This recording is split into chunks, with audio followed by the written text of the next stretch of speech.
नमस्कार दोस्तों, कैसे हैं आप सब। स्वागत है आप सबका आपके अपने चैनल स्पर्श क्लासेस में। दोस्तों, आज की ये वीडियो आपके लिए बहुत ही ज़्यादा इम्पोर्टेंट होने वाली है। आज की इस वीडियो में हमारा एक मोस्ट इम्पॉर्टेंट टॉपिक है मेजरमेंट एंड इवैल्यूएशन, मापन और मूल्यांकन, इसको हम हिंदी में कहते हैं। बीएड सेकेंड ईयर का आपका ये टॉपिक है और मोस्ट इंपॉर्टेंट टॉपिक है। इस टॉपिक से आपका लॉन्ग आंसर टाइप क्वेश्चन और शॉर्ट आंसर टाइप क्वेश्चन, दोनों ही आंसर टाइप क्वेश्चन जो है आपके बन सकते हैं और एग्जाम में आपके आते भी हैं। तो इस वीडियो से आपका क्वेश्चन जो है एग्जाम में ज़रूर देखने को मिलेगा। बीएड सेकेंड ईयर का ये टॉपिक है और साथ ही साथ आपके सीटेट, यूपीटेट, बाकी जितने भी टीचिंग एग्जाम्स होते हैं उनमें भी इस टॉपिक से रिगार्डिंग क्वेश्चंस पूछे जाते हैं। तो ये टॉपिक आपका मोस्ट इंपॉर्टेंट होने वाला है। इस वीडियो को बिल्कुल भी मिस मत कीजिएगा। और एक बात और दोस्तों, मैं आपको बताना चाहूँगी कि मेजरमेंट एंड इवैल्यूएशन में काफ़ी प्रॉब्लम्स होती है। इस वीडियो में हम एक एग्जाम्पल हम लेकर चलेंगे और उस एग्जाम्पल से आपको बिल्कुल क्लियर हो जाएगा। इस वीडियो को देखने के बाद मैं गारंटी ले सकती हूँ कि आपको मेजरमेंट एंड इवैल्यूएशन में आगे चलकर कोई भी डाउट नहीं रहेगा, कोई भी कंफ्यूजन आपस में नहीं रहेगी और आप आराम से इनसे रिगार्डिंग हर एक क्वेश्चंस को आराम से इजीली टैकल कर पाएंगे। तो इस वीडियो के साथ अंत तक बने रहिएगा और एक एग्जाम्पल के जरिए पूरा क्लियर इसको माइंड में जो है बिठा लीजिएगा। बिल्कुल भी रटने की ज़रूरत नहीं है, आपको सिर्फ और सिर्फ ज़रूरत क्या है, चीज़ों को समझने की एग्जाम्पल के थ्रू। तो वीडियो पसंद आए तो लाइक ज़रूर कीजिएगा और हमारे चैनल से जुड़े रहने के लिए चैनल को सब्सक्राइब कर बेल आइकन को प्रेस करना ना भूलें। तो चलिए ज़्यादा समय न लेते हुए शुरू करेंगे आज के इस वीडियो को। दोस्तों, सबसे पहले जब भी हम कोई दो कॉन्सेप्ट के बारे में बात करते हैं तो सबसे पहले उनको हम अलग अलग देखते हैं, उसके बाद उनके डिफरेंसेस को और उनके एग्जांपल्स को हम देखेंगे। पहले हम नॉर्मली डेफिनेशंस देख लेते हैं, उसके बाद मैं आपको एक परफेक्ट एग्जांपल बताऊंगी जिससे आपको ये सारी चीज़ें क्लियर हो जाने वाली है। तो सबसे पहले आता है मापन। नॉर्मली हम क्या करते हैं, किसी भी चीज़ को नापकर हम किसी ऑब्जेक्ट की लेंथ माप सकते हैं, ब्रेड्थ माप सकते हैं, हाइट माप सकते हैं या वेट माप सकते हैं। किसी भी ऑब्जेक्ट का, पर्सन का या कोई एक्टिविटी हो उसके किसी भी कैरेक्टरिस्टिक्स यानी कि क्वालिटी को ऑल ओवर, किसी भी वस्तु, व्यक्ति या किसी भी क्रिया के किसी भी गुण को जब हम मापते हैं और नापने के बाद किसी एक वैल्यू में डिफाइन कर देते हैं, एक न्यूमेरिकल वैल्यू या एक सिंबल में डिफाइन कर देते हैं, तब हम इस प्रोसेस को कहते हैं मापन या मेजरमेंट। जैसे फॉर एग्जांपल, आपने एक बुक ली, बुक की लेंथ को मेज़र करा और बता दिया कि इस बुक की लेंथ जो है वो 10 सेंटीमीटर है, 20 सेंटीमीटर है। ठीक है, आपने किसी व्यक्ति की हाइट मेज़र करी और आपने बता दिया कि इस व्यक्ति की हाइट जो है वो 4 फुट है, 5 फुट है या 2 फुट है या 6 फुट है। ठीक है, जितनी भी है। तो आपने क्वालिटी को मेज़र करने के बाद उसको एक क्वांटिटी में डिफाइन कर दिया कि 4 फुट, 5 फुट, या अगर हम मिल्क मेज़र कर रहे हैं तो 1 लीटर, 2 लीटर, 3 लीटर, कोई भी लिक्विड हम मेज़र कर रहे हैं। ठीक है, लेंथ मेज़र कर रहे हैं तो 10 सेंटीमीटर, 20 सेंटीमीटर, 1 मीटर, 2 मीटर। तो कुल मिलाकर जब भी हम किसी भी ऑब्जेक्ट, किसी भी क्वालिटी, किसी भी पर्सन की कोई भी कैरेक्टरिस्टिक्स को मेज़र करने के बाद उसको हम एक क्वांटिटी में डिफाइन कर देते हैं, एक वैल्यू में डिफाइन कर लेते हैं, किसी सिंबल में डिफाइन कर लेते हैं, तब हम उसको कहते हैं मेजरमेंट या मापन। आपके सामने ये एक डायग्राम है जिसमें एक बीपी की मशीन रखी हुई है। हम व्यक्ति के बीपी को मेज़र करते हैं। ठीक है, मेज़र करने के बाद हम बता देते हैं कि भाई आपका जो बीपी है वो 80 है या 90 है, 120 है, कितना बीपी आपका है, कितना ब्लड प्रेशर आपका है। तो हमने व्यक्ति के ब्लड प्रेशर को नापकर उसको एक क्वांटिटी में बता दिया, 120, 180 या जो भी था। ठीक है, तो जब भी हम किसी भी कैरेक्टरिस्टिक्स को, किसी भी क्वालिटी को मेज़र करने के बाद उसको एक क्वांटिटी में डिफाइन कर देते हैं, एक वैल्यू में डिफाइन कर देते हैं, तब हमारा वो होता है क्या, मेजरमेंट और मापन, जिसको हम हिंदी में कहते हैं। डेफिनेशन आपके सामने है। आगे चलते हैं, कुछ फैक्टर्स ऑफ मेजरमेंट। ये खास इंपॉर्टेंट है, इसमें काफ़ी प्रॉब्लम्स होती है और एग्जाम्पल के थ्रू ही हम इसमें रियल लाइफ से जुड़ा हुआ एग्जाम्पल लेकर आपको दिखाएंगे। मापन के कारण देखिए, जब आप पूरा का पूरा ये मेजरमेंट का प्रोसेस करते हैं, किसी भी चीज़ को मेज़र करते हैं, तब उनमें कौन कौन से फैक्टर काम आते हैं, कौन कौन से कारक काम आते हैं, वो आपके सामने हैं। मेनली 4 फैक्टर आपके होते हैं। ठीक है, 4 फैक्टर में से कौन होते हैं? सबसे पहला होता है द ऑब्जेक्ट, पर्सन और activity any of which characteristic has to be measured. तो सबसे पहला फैक्टर तो वो व्यक्ति या वो ऑब्जेक्ट या वो एक्टिविटी होती है जिसके गुण को हम माप रहे हैं। ठीक है, कोई भी वस्तु हो सकती है, व्यक्ति हो सकता है, कोई क्रिया हो सकती है जिसके किसी गुण को हम माप रहे हैं। तो सबसे पहले तो वो व्यक्ति हो गया या वो एक्टिविटी फैक्टर हो गया। उसके बाद जिस गुण को हम माप रहे हैं वो दूसरा फैक्टर हो जाता है।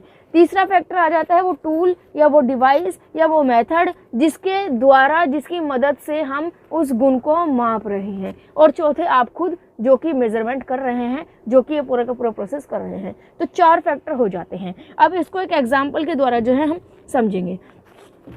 आपको एक डायग्राम दिख रहा है, क्लासरूम का एक डायग्राम है। इसमें हम एग्जाम्पल क्या लेंगे, मान लीजिए आपने बच्चों की इंटेलिजेंसी को मेज़र करना है या आपने को देखना है कि हाँ कौन बच्चा कितना इंटेलिजेंट है, थोड़ा बहुत आपको मेजरमेंट लगाना है। आपने क्या किया कि बच्चों का टेस्ट लिया, एग्ज़ाम लिया बच्चों का, ठीक है। अब एग्ज़ाम लेने के बाद आपने बच्चों की कॉपी चेक की और आपने ये बता दिया कि सोहन के 70% ये हैं, नेहा के 60% है, ठीक। तो आपने उनको परसेंटेज बता दी, यानी कि आपने उनका मेजरमेंट कर लिया। अब क्वेश्चन यहाँ पर ये आता है कि जब आपने मेजरमेंट करने के बाद उसको एक क्वांटिटी में डिफाइन कर दे, तो ये तो हमें पता चल गया कि जो प्रोसेस था वो मेजरमेंट था, यानी कि मापन था। अब इसमें कौन कौन से फैक्टर यूज़ हुए, जो मैंने पीछे स्लाइड में आपको 4 फैक्टर बताए, तो इस रियल लाइफ एग्जाम्पल में ये फैक्टर कौन कौन होते हैं। तो सबसे पहला तो फैक्टर हो गया वो टीचर जो कि मेजरमेंट कर रहे हैं। ये फैक्टर ऊपर नीचे हो सकते हैं, इनका ज़रूरी नहीं है एक सीक्वेंस में ही आप रखें, ठीक। तो सबसे पहले फैक्टर तो हो गया टीचर जो मेजरमेंट कर रहे हैं, ठीक। सेकंड हो गए वो बच्चे जिनका मेजरमेंट हो रहा है या जिनके गुणों का मेजरमेंट हो रहा है, ठीक, जिनके गुणों को हम माप रहे हैं। तो फर्स्ट फैक्टर हो गया टीचर, सेकंड फैक्टर हो गया स्टूडेंट, थर्ड फैक्टर हो गए क्या, हम किस गुण को मेजर कर रहे हैं, हम बच्चों की इंटेलिजेंसी को मेजर कर रहे हैं। तो बुद्धि आपका तीसरा फैक्टर या तीसरा कारक आपका माना जाएगा। और चौथा कारक, फोर्थ फैक्टर आपका क्या हो जाएगा, वो टूल या डिवाइस या मेथड जिसके द्वारा आप जो है बच्चे का मेजरमेंट, बच्चे का मापन या किसी क्वालिटी का मापन कर रहे हैं। तो यहाँ पर किस के कौन सा टूल या डिवाइस यूज़ कर रहे हैं, आप यहाँ पर कोई टूल डिवाइस तो यूज़ नहीं कर रहे, लेकिन हाँ आप मेथड यूज़ कर रहे हैं। मेथड कौन सा, एग्जामिनेशन मेथड। आप बच्चों का मेजरमेंट करने के लिए एग्जामिनेशन की मदद ले रहे हैं। एग्जाम्स आपने कंडक्ट कराया, अपना टेस्ट कंडक्ट कराया, उसकी मदद से ही आपको जो है मेजरमेंट पता लग पाता है, आपकी जो प्रोसेस है वो कंप्लीट हो पाती है। तो इस पूरे प्रोसेस में, मेजरमेंट के प्रोसेस में पहला फैक्टर आप खुद हो गए, यानी कि टीचर जो मेजरमेंट कर रहे हैं। दूसरे फैक्टर हो गए स्टूडेंट जिनकी क्वालिटी का मेजरमेंट हो रहा है। तीसरा फैक्टर हो गया वो खुद क्वालिटी जिसका मेजरमेंट हो रहा है, यानी कि बच्चों की बुद्धि का मेजरमेंट। और चौथा हो गया जिसकी मदद से हम मेजरमेंट कर रहे हैं, टेस्ट या एग्जामिनेशन, ठीक। तो ये 4 फैक्टर आपके हो गए हैं। चलिए एक और एग्जाम्पल हम लेते हैं, थोड़ा सा क्लास से हटकर। यहाँ पर देखिए आपके सामने लिखा हुआ है फैक्टर्स कौन कौन से हो गए, teacher, student, intelligency, ability, test या एग्जाम्स, ठीक है। अब दूसरा एग्जांपल हम लेते हैं। मान लीजिए आप किसी डॉक्टर के पास जाते हैं अपना ब्लड प्रेशर चेक कराने, ठीक है। डॉक्टर जो होता है आपका ब्लड प्रेशर को मेज़र करता है, चेक करता है और आपको बता देता है कि आपका जो ब्लड प्रेशर है वो 80 है या 100 है या जितना भी है। एग्जाम्पल के लिए हमने ले लिया आपका ब्लड प्रेशर जो है वो 90 100 है, ठीक है। अब इसमें क्या फैक्टर कौन कौन से आएंगे, सबसे पहले तो फैक्टर हो गया वो डॉक्टर जो कि मेजरमेंट कर रहे हैं। वहाँ पर टीचर थे, यहाँ पर डॉक्टर है मेजरमेंट करने वाले। तो फर्स्ट फैक्टर हो गया डॉक्टर। सेकंड फैक्टर हो गए आप जो पेशेंट है जिनके बीपी को हम मेज़र कर रहे हैं, यानी कि जिसकी क्वालिटी को, जिसके कैरेक्टरिस्टिक्स को हम मेज़र कर रहे हैं, ठीक। थर्ड चीज़ हो गई वो खुद गुण या क्वालिटी जिसको हम मेज़र कर रहे हैं, यानी कि ब्लड प्रेशर आपके ब्लड प्रेशर को मेज़र किया जा रहा है ना। तो थर्ड फैक्टर, तीसरा कारक हो गया आपका ब्लड प्रेशर। और चौथा कारक क्या होता है, फोर्थ फैक्टर क्या होता है आपका, वो टूल या डिवाइस। और यहाँ पर टूल या डिवाइस कौन सी यूज़ हो रही है, बीपी की मशीन। बीपी को मेज़र करने के लिए जो मशीन का इस्तेमाल डॉक्टर कर रहे हैं वो हो गया आपका चौथा फैक्टर। इनको आगे पीछे कर सकते हैं, ऐसा नहीं कि बीपी की मशीन जो या टूल या डिवाइस वो चौथा ही फैक्टर होगा, दूसरा तीसरा भी काउंट कर सकते हैं। यहाँ पर सिर्फ और सिर्फ बताने का मकसद यह है कि 4 फैक्टर्स आपके काम करते हैं। पहला आपका यहाँ पर जो मेजरमेंट कर रहे हैं, दूसरे जिनके किसी क्वालिटी का मेजरमेंट हो रहा है, तीसरा वो खुद क्वालिटी जिस चीज़ को मेज़र कर रहे हैं, चौथा जिसकी मदद से हम मेजरमेंट कर रहे हैं, ठीक है। तो इन दोनों ही एग्जाम्पल्स में आपके सामने फैक्टर्स और एग्जाम्पल पूरे लिखे हुए हैं। इसका आप यहाँ से स्क्रीनशॉट ले सकते हैं, आपको बिल्कुल क्लियर हो जाने वाला है, आगे तक भी कोई प्रॉब्लम नहीं आने वाली है, ठीक। मापन को हमने पढ़ लिया है। अब नेक्स्ट हमारा आता है इवेल्युएशन, यानी कि मूल्यांकन। सबसे पहली लाइन से आपका क्लियर हो जाएगा, मूल्यांकन हमारा क्या होता है, मेजरमेंट प्लस एनालिसिस, यानी कि मापन प्लस विश्लेषण। हमने पहले अभी तक क्या किया, मापन किया, मेजरमेंट किया। मेजरमेंट करने के बाद हमारे पास एक वैल्यूज़ आ जाती हैं, एक क्वांटिटी आ जाती है, 10 सेंटीमीटर, 15 सेंटीमीटर, 4 फुट या 5 फुट या 60%, 70%, 1 लीटर, 2 लीटर। तो हमारे पास वैल्यूज़ आ गई जब भी हमने किसी भी क्वालिटी का मेजरमेंट किया है। अब जो वैल्यूज़ हमारे पास आई, जो क्वांटिटी हमारे पास आई, जब हम उसको अच्छी तरीके से एनालिसिस करते हैं, उसका विश्लेषण करते हैं और विश्लेषण करने के बाद एक निर्णय ले लेते हैं, कोई डिसीजन ले लेते हैं या कोई जजमेंट पास कर देते हैं सामने वाले के लिए या कोई कंक्लूजन निकाल देते हैं पूरी कहानी का, तब उस प्रोसेस को हम कहते हैं इवैल्यूएशन या मूल्यांकन।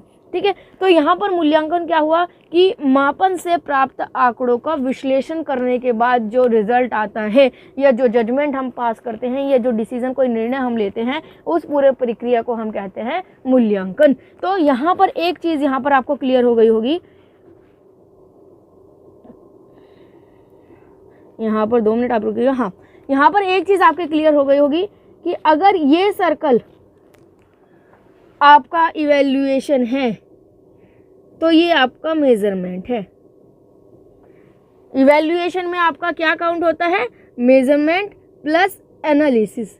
जो मेजरमेंट से प्राप्त जो भी डाटा हमें प्राप्त हुआ है, जो क्वांटिटीज़ हमें प्राप्त हुई है, जो वैल्यूज़ हमें प्राप्त हुई है, उनको जब हम कुछ नॉर्म्स क्राइटेरिया के आधार पर एनालिसिस करते हैं, कैसे करते हैं वो भी अभी एग्जांपल के द्वारा समझाया जाएगा।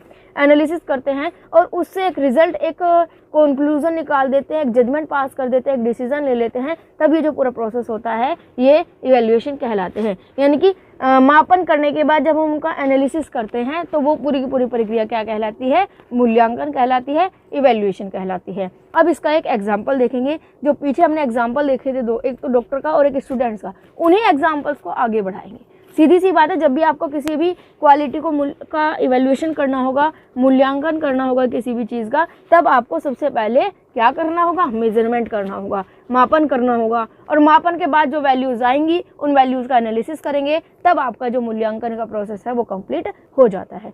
तब अब मान लीजिए आपको बच्चे की यहाँ पे पहले एग्जाम्पल देखेंगे हम। देखिए, ये आपके सामने एग्जाम्पल है। आपने बच्चों का टेस्ट लिया, टेस्ट करने के बाद आपने परसेंटेज दिखा दी कि सोहन ने 70% प्राप्त किए, नेहा ने 60% प्राप्त किए। ये पूरी क्लास में आपने सब बच्चों के अलग अलग परसेंटेज आ गई। ये यहाँ तक का प्रोसेस जो है वो मेजरमेंट हो गया, मापन हो गया। अब इसके बाद आप क्या करेंगे? आपके पास कुछ नॉर्म्स क्राइटेरिया फिट होते हैं, पहले से फिक्स्ड होते हैं। उनके आधार पर आप बच्चों के रिजल्ट का एनालिसिस करेंगे। आप ये देखेंगे किस बच्चे ने सबसे ज़्यादा अंक प्राप्त किए हैं, किस बच्चे के सबसे कम अंक प्राप्त किए हैं, कौन बच्चा फर्स्ट पोजीशन पर है, कौन बच्चा सेकंड पोजीशन पर है, ठीक है, किस बच्चे ने पहले से ज़्यादा अच्छे मार्क्स प्राप्त किए हैं। ये सारी चीज़ें आप देखेंगे। ये सारा क्या होता है? एनालिसिस है। आप विश्लेषण कर रहे हैं, डीप स्टडी कर रहे हैं आप उस रिजल्ट के बारे में, ठीक है। और वो सब रिजल्ट करने के बाद आपने कुछ डिसीजन लिया। डिसीजन क्या लिया? कि नेहा क्लास में फर्स्ट है, ठीक है। यहाँ पर गलत लिखा गया, यहाँ पर सोहन लिख दीजिएगा आप, ठीक है। सोहन क्लास में फर्स्ट है। यहाँ पर आपने डिसीजन ले लिया, एक निर्णय, कंक्लूजन निकाल दिया, एक जजमेंट पास कर दिया कि सोहन क्लास में फर्स्ट पोजीशन पर है। आपने पास कर दिया, ठीक है। आपने एक जजमेंट पास कर दिया, तुम बहुत इंटेलिजेंट हो। बच्चों के नंबर के आधार पर, मापन में जो वैल्यूज़ आई हैं उनके आधार पर आपने कंक्लूजन निकाला कि तुम बहुत इंटेलिजेंट हो, तुम बहुत वीक हो, तुम डल हो, तुमने बिल्कुल भी परफॉर्म नहीं किया है, तुम आगे जो है प्रमोट नहीं किए जाओगे, तुम प्रमोट किए जाओगे। ये सारे निर्णय, ये सारे डिसीजन आपके नंबरों के आधार पर लिए गए हैं, नंबरों के आधार पर और कुछ क्राइटेरिया के आधार पर।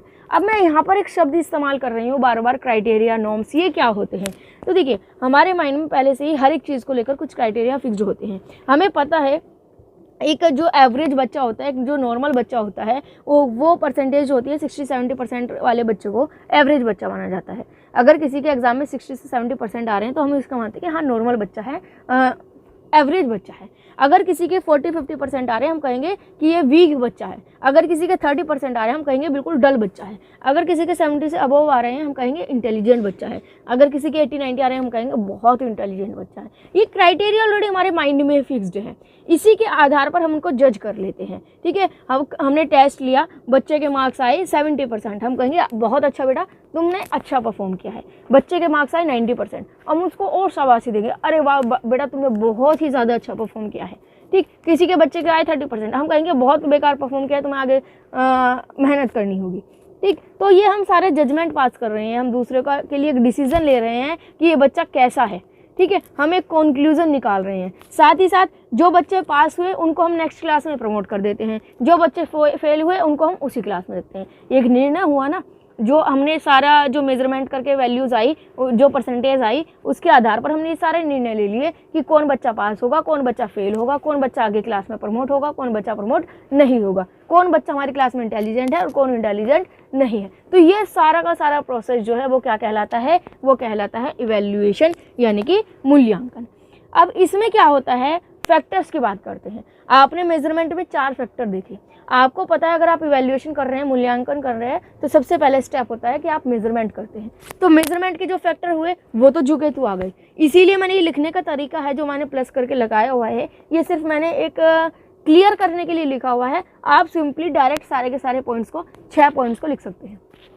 6 फैक्टर होते हैं इवैल्यूएशन में, 6 फैक्टर्स को आप डायरेक्ट लिख सकते हैं। ठीक, ये सिर्फ मैंने समझाने के पॉइंट ऑफ व्यू से किया है। आप डायरेक्ट लिख सकते हैं, आप चाहे तो ऐसे लिख सकते हैं। मैंने आपको बताया था कि जो इवैल्यूएशन होता है वो क्या होता है, मेजरमेंट प्लस एनालिसिस। तो जब हम इवैल्यूएशन यानी कि मूल्यांकन के फैक्टर्स देख रहे हैं तो मेजरमेंट के फैक्टर प्लस एनालिसिस के फैक्टर। मेजरमेंट के फैक्टर क्या होते हैं वो हम ऑलरेडी डिस्कस कर चुके हैं। 4 फैक्टर होते हैं, वो चारों लिख लिए। उसके बाद एनालिसिस के फैक्टर। एनालिसिस करने में आपको कौन कौन से फैक्टर काम आते हैं, 2 फैक्टर्स आपके काम आते हैं। सबसे पहले तो वो स्टैंडर्ड, वो नॉर्म्स, वो क्राइटेरिया जिसके आधार पर आपने बच्चे के रिजल्ट को मेज़र किया, बच्चे का जो रिजल्ट आया उसको एनालिसिस किया है। किस आधार पर किया है, आपको मैंने अभी बताया कि आपके माइंड में क्राइटेरिया फिक्स्ड है कि 60-70% बच्चे को एवरेज माना जाता है।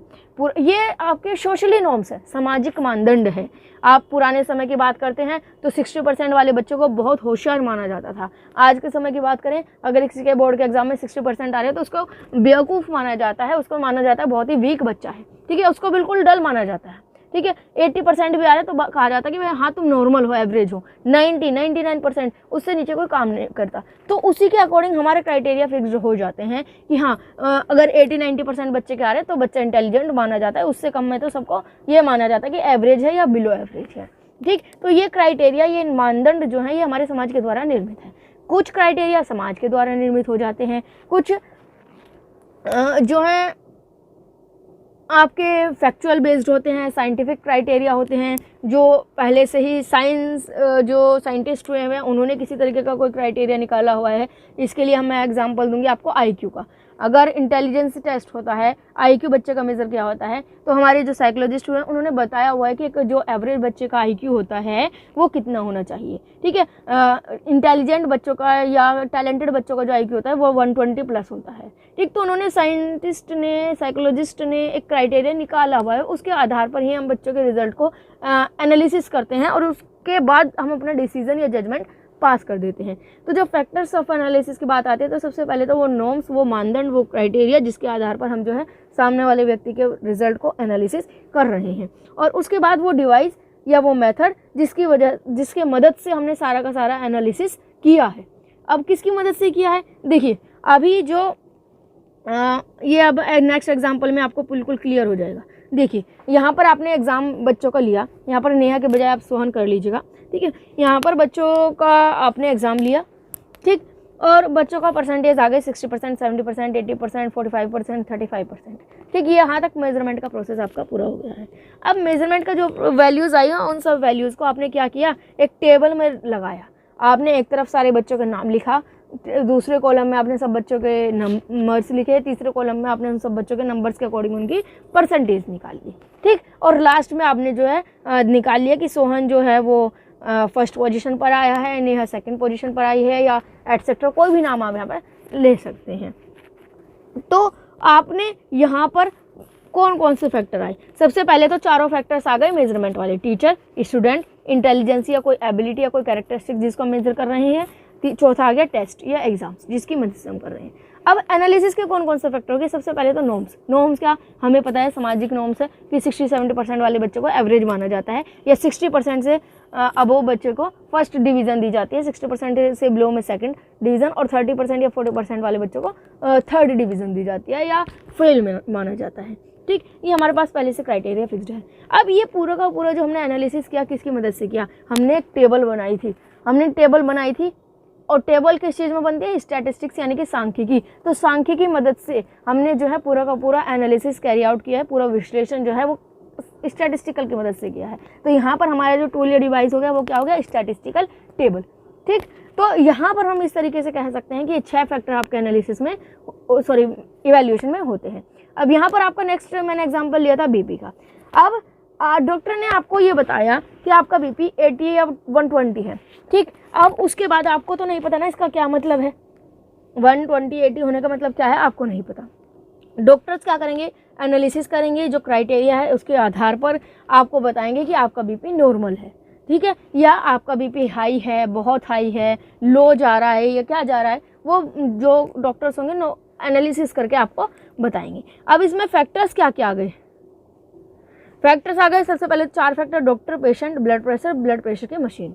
फिफ्थ फैक्टर आ गया आपके नॉर्म्स क्राइटेरिया, यानी कि जो पूरा का पूरा टेबल है आपको पता है कि एक नॉर्मल बीपी जो होता है वो 80-120 होता है, ठीक। उससे अबव में बीपी हाई चला जाता है, उससे बिलो में बीपी लो हो जाता है, वहाँ पर मेडिसिन की जरूरत पड़ती है। आपको एक क्राइटेरिया फिक्स्ड है, साइंटिफिक क्राइटेरिया है, ठीक। तो ये नॉर्म्स क्राइटेरिया हो गया 5th फैक्टर। 6th फैक्टर हो गया वो डिवाइस टूल जिसकी वजह से आपने ये एनालिसिस किया है।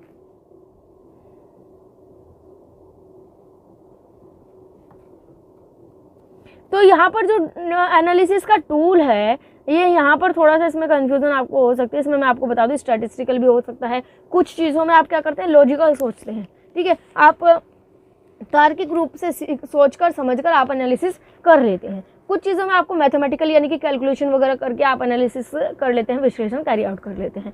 तो ये आपको इनडायरेक्टली डायरेक्ट नहीं पता लगेगा, लेकिन इन एग्जांपल्स के द्वारा आपको बिल्कुल क्लियर हो गया होगा क्या मेजरमेंट होता है, क्या इवैल्यूएशन होता है, इनमें क्या डिफरेंस होता है, ये भी आपको क्लियर हो गया होगा, ठीक है। इवैल्यूएशन का फर्स्ट स्टेप आपका मेजरमेंट माना जाता है।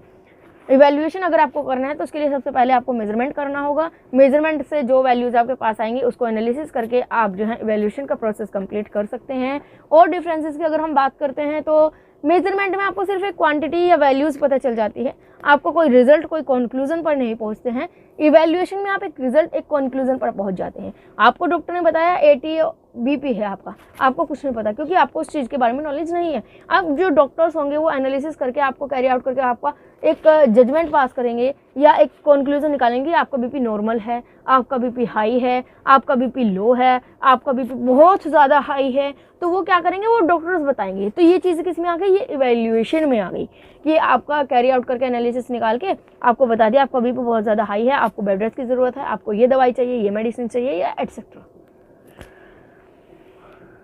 तो दोस्तों अगर आपको वीडियो पसंद आ रही है तो लाइक करना ना भूलें, क्योंकि लाइक से ही आपको पता चलेगा कि हाँ आपको इस तरह की और वीडियोस चाहिए तो हम और वीडियोस लेकर आएंगे।